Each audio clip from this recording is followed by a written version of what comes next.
আসসালামু আলাইকুম রহমতুল্লাহি বারাকাতু। সম্মানিত ইমানদার মুসলমান ভাই বোনেরা, আজ আমরা জেনে নেব মৃত মা বাবার নামে অথবা মৃত যে কোনো আত্মীয় স্বজনের নামে কুরবানি দেওয়া যাবে কিনা।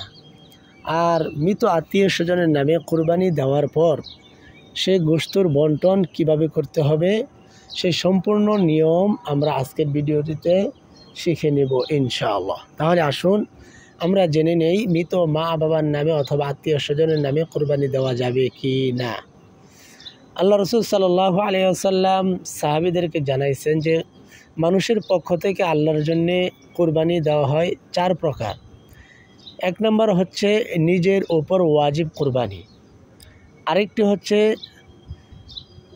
নফল কুরবানি, আরেকটি হচ্ছে মান্নতের কুরবানি, আরেকটি হচ্ছে ওসিয়তের কুরবানি। নেশাব পরিমাণ মাল যে পুরুষ অথবা নারীর উপরে থাকবে তার উপরে কুরবানি দেওয়া ওয়াজিব, এটাকে বলা হয় ওয়াজিব কুরবানি। আর নফল কুরবানি হচ্ছে মৃত মা বাবার নামে অথবা মৃত যে কোনো আত্মীয় স্বজনের নামে যখন কুরবানি দেওয়া হবে সেটা হবে নফল কুরবানি।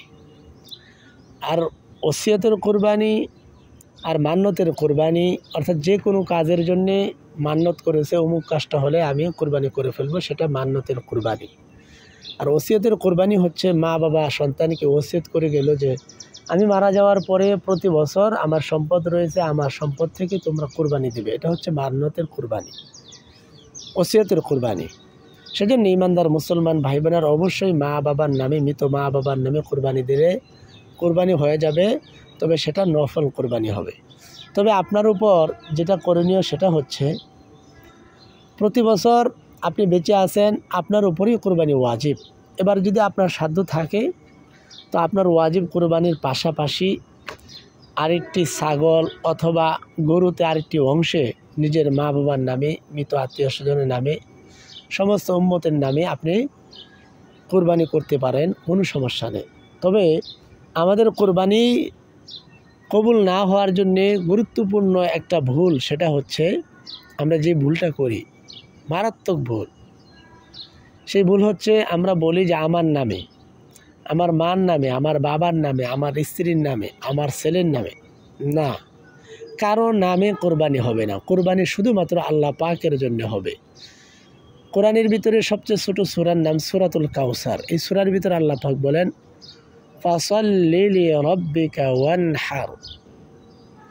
আল্লাহ বলেন নামাজ যেমন আমার জন্যে, কুরবানিও আমার জন্যে, ওয়াযকুর ইসমাল্লাহ, আর একমাত্র আমার নামে কুরবানি করতে হবে। সেজন্য কুরবানির সময় যে আমরা কুরবানি করি কি বলি? বিসমিল্লাহির রহমানির রহিম। দোয়া পড়ার পরেও বিসমিল্লাহ আল্লাহু আকবার বলে তারপরে প্রত্যেকটা পশু জবাই দেওয়া হয়। তো শুধুমাত্র আল্লাহর নামই হতে হবে। আপনার দিলের ভিতরে কখনো এই ভুল সিদ্ধান্ত অথবা ভুল কথা আনা যাবে না যে আমার নামে অমুকের নামে, তাহলে সমস্যা হবে কুরবানিতে। সেজন্য আমরা আজকে জেনে নিলাম যে মৃত মা বাবার নামে কুরবানি হবে কিনা। অবশ্যই কুরবানি হবে। এবার আসুন গোশতের বন্টন কীভাবে করতে হবে। ওয়াজিব কুরবানি এবং নফল কুরবানি, অর্থাৎ কুরবানির সময় যে আমরা প্রতি বছর কুরবানি দিয়ে থাকি সেই কুরবানি এবং মৃত মা বাবার নামে নফল কুরবানির গোশত 3 ভাগ করে, নিজের জন্য 1 ভাগ, আত্মীয় স্বজনের জন্য 1 ভাগ, গরিব মিসকিনের জন্য 1 ভাগ, 3 ভাগ করে নিজের 1 ভাগ, আত্মীয় স্বজনের 1 ভাগ, গরিব মিসকিন এতিম যারা রয়েছে তাদের জন্য 1 ভাগ।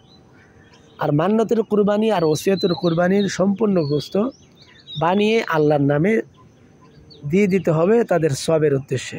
সম্মানিত ইমানদার মুসলমান ভাই বোনেরা, অবশ্যই ভিডিওটি আপনাদের অনেক উপকারে এসেছে। কুরবানি সম্পর্কে অন্য মুসলমান ভাই বোনকে সওয়াবের নিয়তে অবশ্যই ভিডিওটি শেয়ার করে দেবেন, তারা যেন সহিভাবে সুন্দরভাবে আল্লাহর জন্যে এবং মৃত মা বাবার পক্ষ থেকে, নিজের পক্ষ থেকে, সকলের পক্ষ থেকে যেন কুরবানি করতে পারে।